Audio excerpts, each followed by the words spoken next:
Yo, what's up mga paps? Isang panibagong araw, isang panibagong video na naman. At isang mapagpalang araw sa inyong lahat. For today's video nga pala mga paps, bali update nga lang pala dun sa aking motorsiklo na bigla na lang ayaw umandar. Bali iniwan ko na lang muna dun sa trabaho dahil nga hindi ko mapaandar kahapon. Buti na lang ito, salamat dun sa kaibigan ko na si paring Eric Mekas na nagpahiram sa atin ng motorsiklo. Kaya ito muna yung ginamit ko papasok ng trabaho saka pauwi kagabi. Bali sa video nga palang ito, i-share ko kung ano nga ba yung nangyari, kung ano yung dahilan kung bakit ayaw na lang biglang umandar ng aking Mio, at yung mga solusyon na aming ginawa para mapaandar ulit namin ito ng aking trusted mechanic. Yun, dumating din yung in-order natin ECU.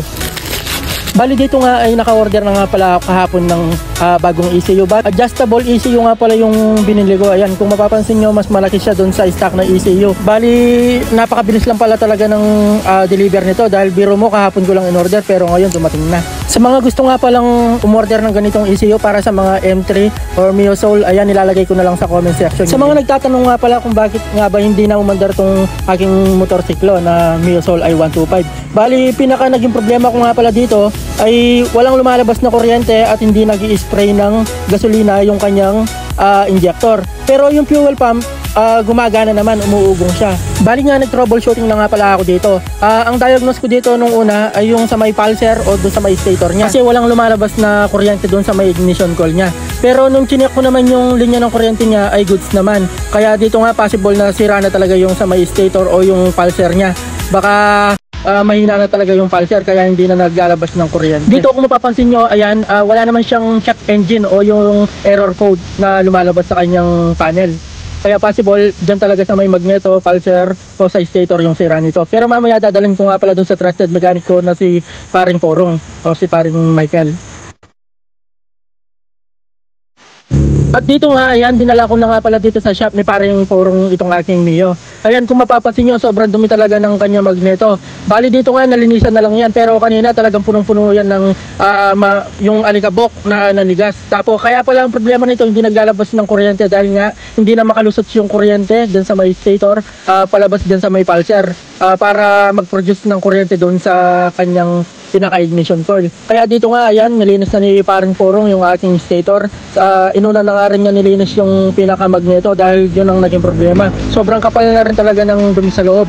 Dahil sa loob ng 7 taon, ngayon pa lang ito nabuksan. Bali nga pala nung nakaraang buwan, pinaset up ko nga pala to sa kanya. Bali pinapalitan ko ng cylinder block, yung block 59. Kaya lang ang naging problema yun lang, dahil nga stock yung aking ECU, parang naglilimit yung pag nagre-rev ka, parang pumupugak-pugak. Kaya nga ayun, imbis na magpa-remap ako, yung ginawa ko, bumili na lang ako ng panibagong racing ECU. Para na sa ganon, maibigay niya yung full potential, saka mas lumakas yung kuryente nitong motorsiklo ko. Dahil nga siguro dahil doon ay pumupugak-pugak nung nakaraan. Kaya nga ayun, imbis na magpa-remap ako, yung ginawa ko, bumili na lang ako ng panibagong racing ECU. Para na sa ganon, maibigay niya yung full potential, saka mas lumakas yung kuryente nitong motorsiklo ko. Dahil nga siguro dahil doon ay pumupugak-pugak nung nakaraan. Kaya sa mga katulad kong naka Block 59 dyan, na may problema sa hagok o pugak, ayan, marirecommended ko tong na-order kong racing ECU na Star. Goods talaga to. Talagang tanggal yung pugak niya, saka napaka-responsive ngayon ng throttle nitong motor ko. At bali, isa pa nga pala sa mga naging dahilan kung bakit ayaw umandar nitong motor ko, bukod dun sa hindi naglalabas ng kuryente yung ignition coil at saka hindi nag-i-spray ng gasolina yung kanyang injector, ay yung kanyang bended drive. Bali, sira na nga pala dahil nga parang umiikot yung pinaka magnet niya doon sa may loob ng bended drive. Bali dito nga pala, pinapalitan ko na nga rin pala yung aking mga gearings dyan sa may likod. Bali 14 teeth saka 41 teeth yung ginamit kong gearings dito sa aking motor. Nang sa ganun naman ay mas ma-maximize pa yung speed nitong aking motor. Saka para maibigay niya yung full potential ng Block 59. Yung kasing ating mga stock gearings ng ating mga Mio Soul i125 o M3 ay 12 teeth saka 13 teeth. Naka-design to para sa fuel efficiency. Kaya naman low speed talaga, pero matipid sa gas. Pero kung gusto niyo naman na mag high speed, gamitin niyo yung 14 saka 41 teeth. O kaya naman 14, 38 teeth. kung gusto nyong mag-high speed. Eh syempre kung naka 59 ka na rin lang, sayang naman yung speed nito kung hindi mo i-maximize. Kaya nag 1441 feet na ako. At dito nga kung mapapansin nyo, ayan, binabaklas na ni paring Porong yung pinaka-takip ng bend disc drive niya. Nang sa ganoon, magawa niya ito ng paraan. Dahil nga nalibot ko na nga pala tong buong kapas yung mga motorcycle shop dito. Kaya lang ang problema, wala akong mabilhan nitong bend disc drive. Ayan yung pinaka-problema, umiikot yung parang pinaka-magnet niya sa loob. Natanggal na kasi yung pinaka-stopper niya. Kaya naman dito sabi niya, gagawa na lang daw niya ng paraan. Weldingin na nga lang daw niya. Nang sa ganun, yun na yung maging pinaka-stopper niya. Nang sa ganun, hindi na umikot yung mga parang magnet niya dun sa loob. Mabuti na lang talaga mag-start itong si paring Porong. Nang sa ganun, kahit paano, magamit ko pa rin itong motorcycle to. Pag order na lang ako ng bagong ganito na bend disc drive dahil wala nga talaga akong magkita dito sa kapas. Bali order lang pala ako through online. Ayan nga, sinisimulan na nga pala ni paring Porong na discarding itong aking bend disc drive. Bali dito, ayan, i-welding na nang sa ganon, magkaroon siya ng stopper. Bali sa mga magtatanong pala kung di ba delikado to pag weldingan yung bend disc drive. Ang sagot, hindi po. Dahil lalagyan lang naman niya ng stopper. Tapos, pagkatapos niya lagyan niya ng stopper ng yung spot niya, bali grinder lang yan. Nasa ganon, hindi umarang dun sa loob yung mga bukol-bukol. Sa mga taga-capaster lang nga pala dyan, o dyan sa Concepcion, sa mga naghahanap ng trusted mechanic, ayan nga pala, i-message nyo nga lang pala si paring Porong dito sa kanyang Facebook account.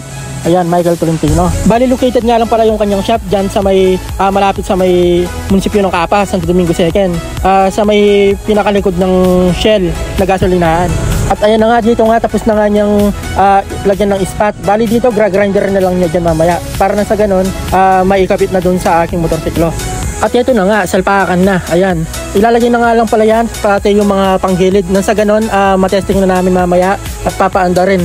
Bali, lobat na nga rin pala yung aking baterya ng motor dito. Kaya mamaya, i-charge daw muna niya. Bali, ayan na nga, nakasalpak na lahat ng mga panggilid. And then, dito, testingan na, paanda rin kung aandar na ba.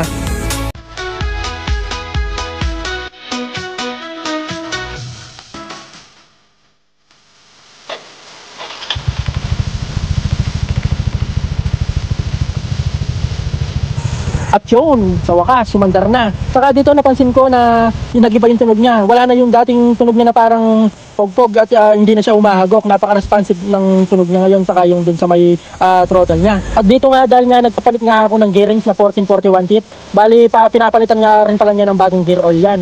Nang sa ganun, mas smooth yung transition niya mamaya. At bali, ayan na nga, bali pinahiram muna niya ako dun sa kanyang baterya. Dahil i-charge nga pala niya yung baterya ng ating motorsiklo. Ayan, kung mapapansin nyo, goods na goods na. Ang lakas talaga, oh. Tingnan nyo naman yung response, oh. Yung pinaka-remote niyan, bali sinet ko nga lang pala sa number 5. Bali, parang breaking ko muna yung bagong ECU na racing ECU natin. Nang sa ganun, hindi naman mabigla yung makina niya.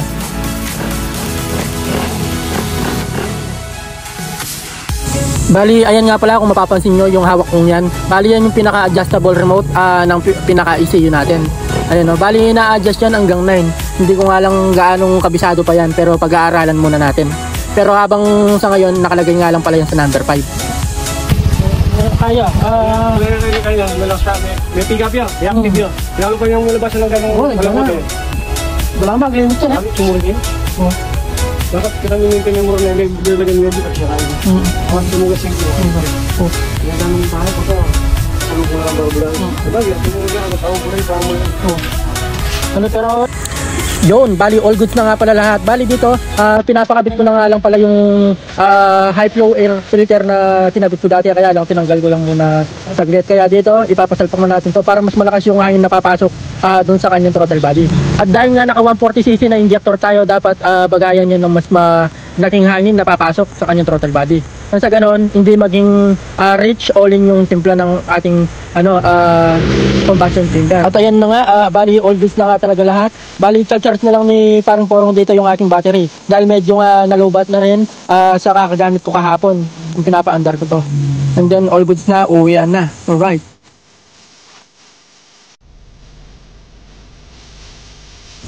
Alright, bali na iuwi ko na nga pala tong si Solem. Solid, grabe, ang lakas. Ayan na, bali salamat nga pala kay parang Eric na nagpahiram ng motor niya sa akin. Ayan, yung Mio Sporty na kulay navy blue. Ayan, sa susunod na video, ayan, i-upload natin kung ano nga ba yung mga pinagbago, lalo na sa performance nitong si Solem. Kaya kung di pa kayo nakapollow, please follow to my channel para updated kayo sa mga susunod na video. Ito, magbuburarol muna tayo o saranggola. Ayan, oh. Gamit pa dito nung pamangkin ko yung pang fishing. Ayun, napakalayo na ng saranggola niya. Alright, fish show, hanggang dito na lang. Salamat sa panonood. Paalam!